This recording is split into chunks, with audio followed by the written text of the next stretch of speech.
Hello, good নুন বন্ধুরা, আশা করি তোমরা সকলে ভালো আছো। আমি এখন রয়েছি আমাদের শাহপুর নয়াপাড়া বিদ্যুৎ সংঘ ক্লাবে। আমার পেছনে দেখা যাচ্ছে কেদারনাথের মন্দিরটি, পুরো মণ্ডপটা এবং মায়ের যে মূর্তি রয়েছে সমস্ত কিছু কভার করে তোমাদেরকে দেখাবো আজকে। তো চলো তোমাদেরকে কেদারনাথ মন্দিরটা একটু ঘুরে দেখিয়ে দিই। আমার কিন্তু অনেক দিনের স্বপ্ন কেদারনাথে যাওয়ার, কিন্তু সেটা এখন পর্যন্ত পূরণ হয়নি, কিন্তু আজ হয়তো সেটা পূরণ হতে চলেছে বন্ধুরা। চলো তোমাদেরকে ভিতর থেকে দেখাই। এই হচ্ছে মায়ের মূর্তি, যেটিকে ঘিরে এত সাজসজ্জা এবং এই এত বড় প্যান্ডেল তৈরি করা হয়েছে। এই দেখতে পাচ্ছ, আগামী বুধবার পর্যন্ত এই মা এই প্যান্ডেলে রয়েছে, তারপরে এই মা বিসর্জিত হয়ে যাবে। তো তার মধ্যে চাইলে তোমরা এই মায়ের দর্শন করে যেতে পারো বিদ্যুৎ সংঘ ক্লাবে এসে। তোমাদেরকে প্যান্ডেলের ভিতরেও দেখিয়ে দিলাম। এবার এই যে দেখো, সামনে থেকে দেখা যাচ্ছে এখানে হচ্ছে একটা শ্মশানের যে পরিবেশটি তৈরি করা হয়েছে, সেই শ্মশানের এখানে দেখতে পাচ্ছ তোমরা শ্মশানের সেই চিত্রটি।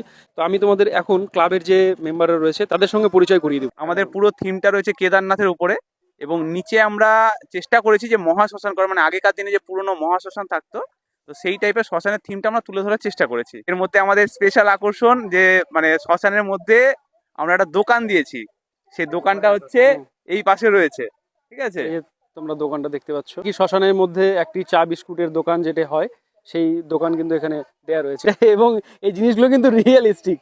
একদম দাদা, একদম সব অরিজিনাল জিনিসই রাখা আছে এখানে। প্রতিটা আমরা নিজের হাতে করেছি তৈরি। শুধু স্ট্যাচুটা আমরা বানিয়েছি, তাছাড়া আমরা ক্লাবের সকল সদস্য নিয়ে সবাই মিলে একসাথে কাজগুলো করেছি। আমি বলবো, আমাকে যে সমস্ত ভিউয়ার্সরা দেখছো তারা কিন্তু অবশ্যই এই নয়াপাড়া বিদ্যুৎ সংঘ ক্লাবটি ভিজিট করো। কেমন লাগছে আমার কমেন্টে জানিও। ক্লাবগুলো পাশে তোমরা দাঁড়াও, যাও ভিজিট করো। এইভাবেই তো এই ক্লাবগুলো আস্তে আস্তে আরো বড় পুজো হবে, এবং এটাই আমার প্রচেষ্টা, যার জন্য আর কি এই ভিডিওটা করা। অ্যাড্রেসটা বলে দাও, আমি বলে দিয়েছি, তোমরা বলে দাও। অ্যাড্রেসটা রয়েছে শাহপুর নয়াপাড়া। যারা মঙ্গলবাড়ির দিক থেকে আসবে তারা নরবে নার্সিং হোমটা পার করেই যে হাতের ডান পাশের প্রথম যে ঢালাই রাস্তাটা রয়েছে, সেই রাস্তা দিয়ে ঢুকে গেলেই শেষ মাথাতে আমাদের পুজো। এবং যারা আইহো বা বুলবুলির দিক থেকে আসছে, তারা গোল্ডেন গ্লিম যে রিসর্টটা রয়েছে, সেই রিসর্টের ঠিক পার করেই হাতের বাম পাশ দিয়ে রাস্তাটা ঢুকে যাবে।